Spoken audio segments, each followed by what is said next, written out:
আমাদের plan programme করে কখনোই কিছু করা হয় না। যেমন আজকে বাইরে যাওয়ার কথা ছিল না, হুট করেই প্রোগ্রাম করা হলো। আবার বাইরে যাওয়ার পরে মনে হলো যে আজকে ফুচকা চটপটি খাওয়ার একটা প্রোগ্রাম করা যায় একটা ভালো প্লেসে গিয়ে। কিন্তু এমন বৃষ্টি নেমে গেল যে এক কাপ চা খেয়ে বাসায় আবার ব্যাক করতে হলো।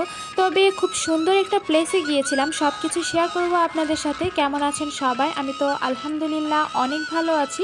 তবে সকালবেলা অনেকটাই সিক লাগছিল, তো আমার হাজব্যান্ড বলছিল যে প্রতিদিন তো বাসায় নাস্তা বানাও, আজকে তোমার ছুটি, যেহেতু শরীরটা একটু খারাপ লাগছে। আমি বাইরে থেকে পরোটা আর ডাল ভাজি নিয়ে আসছি, এটাই আজকে আমাদের নাস্তা হবে, অন্য কিছু করার দরকার নেই। আমি পাশাপাশি ডিমও ভেজে নিয়েছিলাম।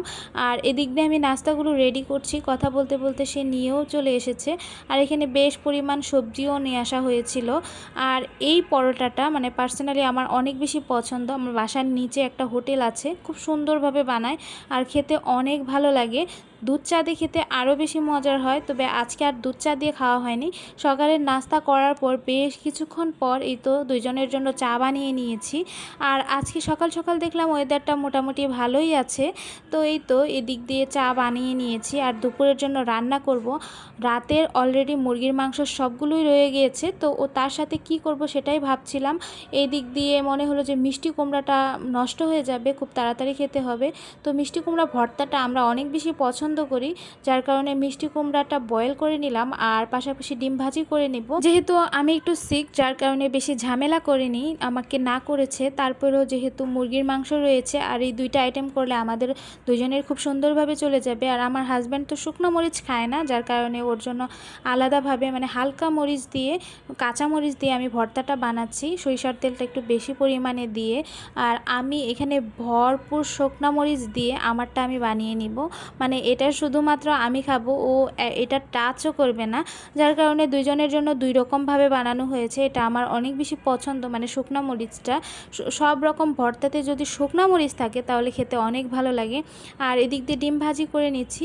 আর ডিম ভাজির ভিতরে এত পরিমাণ তেল পড়ে গিয়েছে, তবে আমার কাছে ডিম ভাজিতে একটু মচমচে হলে খেতে ভালোই লাগে, যার কারণে আমি আর তেল উঠাইনি, ওইভাবেই খেয়ে নিয়েছি। তো দুপুরে খাওয়ার পর আমরা বেশ কিছুক্ষণ রেস্ট করেছিলাম। তো বাইরে বের হয়েছিলাম, তেমন কোনো প্রোগ্রাম ছিল না আর ওয়েদারটাও খুব বেশি ভালো ছিল না, তবে মনে হলো যে একটু বের হই।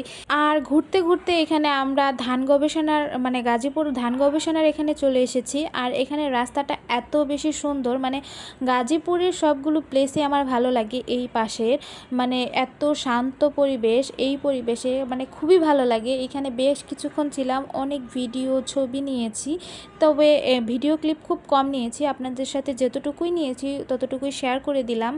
আর এখানে অনেক দিন পর এই গাছটা দেখলাম, মানে এটা আমরা বলি লজ্জাবতী গাছ, মানে এটার পাতাটা ধরলেই কেমন জানি দুমড়ে মুচড়ে কেমন হয়ে যায়। আপনারা হয়তো অনেকেই চিনেন, আপনারা কে কী নামে চিনেন অবশ্যই কমেন্ট করে জানাবেন। মানে এখানে বসে বসে আমি এটা ধরছিলাম আর এর মধ্যে বৃষ্টি শুরু হয়ে গিয়েছে। তো এখানে একটা চার দোকান ছিল, তো এখানে এর আগেও আসা হয়েছিল। চাটা বেশ ভালো লাগে খেতে, মানে গরুর দুধের চা। তো এই চা খেতে খেতে এখন বাসায় ব্যাক করতে হবে, কারণ আমরা অলরেডি একটু একটু ভিজে গিয়েছি, বাইরে আর বেশিক্ষণ স্টে করতে পারবো না। আজকের ভিডিওটা এই পর্যন্তই। সবাই অনেক বেশি ভালো থাকবেন, সুস্থ থাকবেন। আল্লাহ হাফেজ।